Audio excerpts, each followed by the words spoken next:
प्रिय विद्यार्थियों, आज का विषय है लेखक कृष्णचंद्र तथा उनकी रचना जामुन का पेड़। तो लेखक कृष्णचंद्र का जन्म सन 1914 में पंजाब के वजीराबाद गांव जिला गुजरांवाला में हुआ था। इनकी प्रमुख रचनाएं हैं एक गिरजाए खंदक, यूकेलिप्टस की डाली, ये इनका कहानी संग्रह है। साथ ही शिकस्त, जरगांव की रानी, सड़क वापस जाती है, आसमान रोशन है, एक गधे की आत्मकथा, अन्नदाता, हम वहशी हैं आदि ये इनके द्वारा लिखे गए उपन्यास हैं। इन्हें कई पुरस्कारों से सम्मानित किया गया, जिसमें साहित्य अकादमी पुरस्कार और इसके साथ साथ अन्य अनेक पुरस्कारों से इन्हें सम्मानित किया गया। लेखक कृष्णचंद्र की मृत्यु सन 1977 में हुई थी। तो प्रेमचंद के बाद जिन कहानीकारों ने कहानी विधा को नई ऊंचाइयों तक पहुंचाया, उसमें उर्दू कथाकार कृष्णचंद्र का नाम अत्यंत महत्वपूर्ण है। लेखक प्रगतिशील संघ से उनका गहरा संबंध था, तो जिनका असर उनकी रचनाओं में स्पष्ट रूप से झलकता है। कृष्णचंद्र ऐसे गिने चुने लेखकों में आते हैं जिन्होंने बाद में चलकर लेखन को ही अपनी रोजी रोटी का सहारा बनाया, अर्थात लेखन के द्वारा ही उन्होंने अपना जीवन चलाया। तो यह था लेखक का संक्षिप्त जीवन परिचय। पाठ जामुन का पेड़ कृष्णचंद्र की एक प्रसिद्ध हास्य व्यंग कथा है, और हास्य व्यंग के लिए चीजों को अनुपात से ज्यादा फैला फुलाकर दिखाने की परिपाटी जितनी पुरानी है, और उसी के साथ साथ यह कहानी भी उसी परिपाटी का अनुपालन करती है। इसलिए यहाँ पर घटनाएं अतिशयोक्तिपूर्ण और अविश्वसनीय जान पड़े तो इसमें कोई हैरत नहीं है, क्योंकि इस पाठ में घटनाओं को अत्यधिक बढ़ा चढ़ाकर दिखाया गया है। विश्वसनीयता ऐसी रचनाओं के मूल्यांकन की कसौटी नहीं हो सकती। प्रस्तुत पाठ में हंसते हंसते ही हमारे भीतर इस बात की समझ पैदा होती है कि कार्यालयी तौर तरीकों में पाए जाने वाला विस्तार कितना निरर्थक है और उसका पदानुक्रम कितना हास्यास्पद है। बात यहीं तक नहीं रहती, इस व्यवस्था की जो सरकारी व्यवस्था है उसके संवेदनशील शून्य एवं अमानवीय होने का पक्ष भी हमारे सामने आता है। तो प्रस्तुत पाठ जो हास्य व्यंग के माध्यम से लेखक ने कार्यालयी तौर तरीकों पर करारा व्यंग किया है। प्रस्तुत है हास्य व्यंग जामुन का पेड़। रात को बड़े जोर का झक्कड़ चला, झक्कड़ अर्थात रात को बड़े जोर की आंधी आई। सेक्रेटेरिएट के लॉन में, जो सचिवालय के लॉन में जामुन का एक पेड़ लगा हुआ था, वह पेड़ गिर पड़ा। सवेरे माली ने जब इस पेड़ को गिरा हुआ देखा तो उसे पता चला कि पेड़ के नीचे एक आदमी दबा पड़ा है। अब माली दौड़ा दौड़ा चपरासी के पास गया, चपरासी दौड़ा दौड़ा क्लर्क के पास गया, क्लर्क दौड़ा दौड़ा सुपरिटेंडेंट के पास गया, और सुपरिटेंडेंट दौड़ा दौड़ा बाहर लॉन में आया।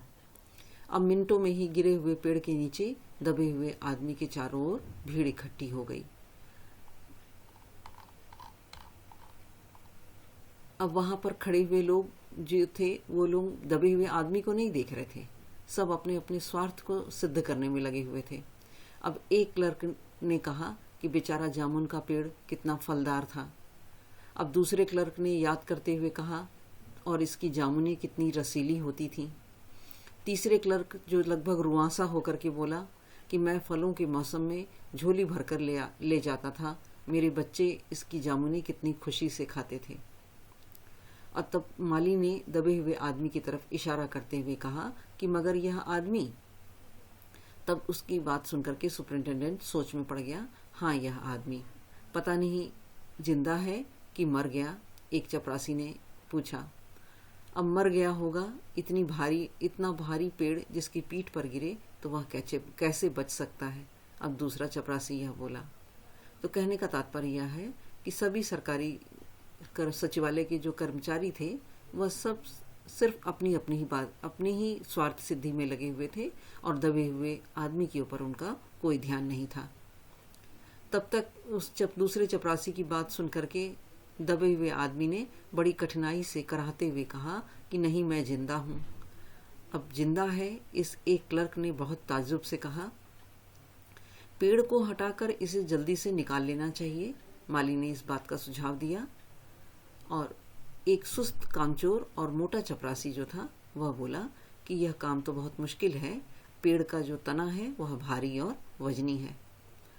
अब क्या मुश्किल है, यानी इस काम में कोई कठिनाई नहीं है। माली ने उसकी बात का जवाब दिया, अगर सुपरिंटेंडेंट साहब हुक्म दें तो अभी 15-20 माली, चपरासी और क्लर्क लगाकर पेड़ के नीचे से दबे हुए आदमी को निकाला जा सकता है। अब बहुत से क्लर्क जो वहां पर थे वह सब एक साथ बोल पड़े कि माली ठीक कहता है, लगाओ जोर, हम तैयार हैं। एक साथ बहुत से लोग पेड़ को उठाने के लिए तैयार हो गए। तभी सुपरिंटेंडेंट ने कहा, ठहरो, मैं अंडर सेक्रेटरी से पूछ लूं। अब वह सरकारी कामकाज की जो कमियां हैं उसकी बातों से यह सब प्रदर्शित होने लगा। तो सुपरिंटेंडेंट ने कहा कि मैं अंडर सेक्रेटरी से पूछ लूं।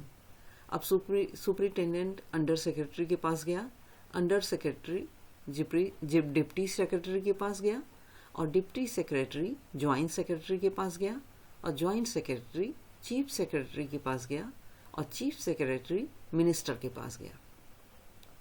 और फिर इसके बाद मिनिस्टर ने चीफ सेक्रेटरी से कुछ कहा, चीफ सेक्रेटरी ने ज्वाइंट सेक्रेटरी से कहा, और ज्वाइंट सेक्रेटरी ने डिप्टी सेक्रेटरी से कहा।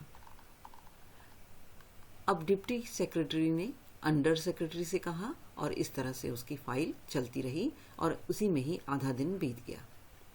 दोपहर के खाने पर दबे हुए आदमी के चारों ओर एकदम भीड़ इकट्ठा हो गई थी। लोग तरह तरह की बातें कर रहे थे। कुछ मनचले क्लर्कों ने, यानी जो बहुत बढ़ चढ़कर बोलने वाले क्लर्क ने, उन्होंने समस्या को खुद ही सुलझाना चाहा और वे हुकूमत के यानी शासन के फैसले का इंतजार किए बिना ही पेड़ को अपने आप हटा देने का निश्चय कर रहे थे। अब इतने में ही सुपरिंटेंडेंट फाइल लिए भागा भागा आया और बोला कि हम लोग खुद इस पेड़ को नहीं काट सकते, वह इसलिए क्योंकि हम लोग व्यापार विभाग से संबंधित हैं और यह पेड़ की समस्या है, तो यह पेड़ जो है कृषि विभाग के अधीन है। मैं इस फाइल को अर्जेंट मार्क करके कृषि विभाग में भेज दे रहा हूँ और वहां से उत्तर आते ही इस पेड़ को हटवा दिया जाएगा। अब दूसरे दिन कृषि विभाग से उत्तर आया कि पेड़ व्यापार विभाग के लॉन में गिरा है, इसलिए इस पेड़ को हटवाने या न हटवाने की जिम्मेदारी व्यापार विभाग की है। अब एक विभाग अपनी जिम्मेदारी दूसरे विभाग के ऊपर लादना शुरू कर दिया। अब यह उत्तर पढ़ करके व्यापार विभाग को बहुत गुस्सा आ गया, परंतु उन्होंने फौरन फिर लिखा कि पेड़ को हटवाने या न हटवाने की जिम्मेदारी कृषि विभाग पर लागू होती है, व्यापार विभाग का इससे कोई संबंध नहीं है। अब समय बीतने लगा, दूसरा दिन आ गया और दूसरे दिन भी फाइल इसी तरह चलती रही। शाम को जवाब आया कि हम इस मामले को हार्टिकल्चर डिपार्टमेंट के हवाले कर रहे हैं क्योंकि यह एक फलदार पेड़ का मामला है और एग्रीकल्चर डिपार्टमेंट अनाज और खेतीबाड़ी के मामलों में फैसला करने का हकदार है। जामुन का पेड़ एक फलदार पेड़ है, इसलिए यह पेड़ हार्टिकल्चर डिपार्टमेंट के अंतर्गत आता है। अब इसी में ही दिन का पूरा समय बीत गया। रात को माली ने दबे हुए आदमी को दाल भात खिलाया और उसके चारों ओर क्या किया, पुलिस का कड़ा पहरा लग गया था। वह पहरा इसलिए लगा दिया गया था कि कहीं लोग कानून को अपने हाथ में लेकर पेड़ को खुद से हटवाने की कोशिश न करें। मगर एक जो पुलिस कांस्टेबल था उसको दया आ गई और उसने माली को दबे हुए आदमी को खाना खिलाने की इजाज़त दे दी। तो यह था पाठ का अंश। आशा है इतना अंश आपको अच्छी तरह समझ में आ गया होगा। पाठ व्यंग के आगे का भाग हम दूसरे भाग में पढ़ेंगे। तो आज के लिए इतना ही। धन्यवाद।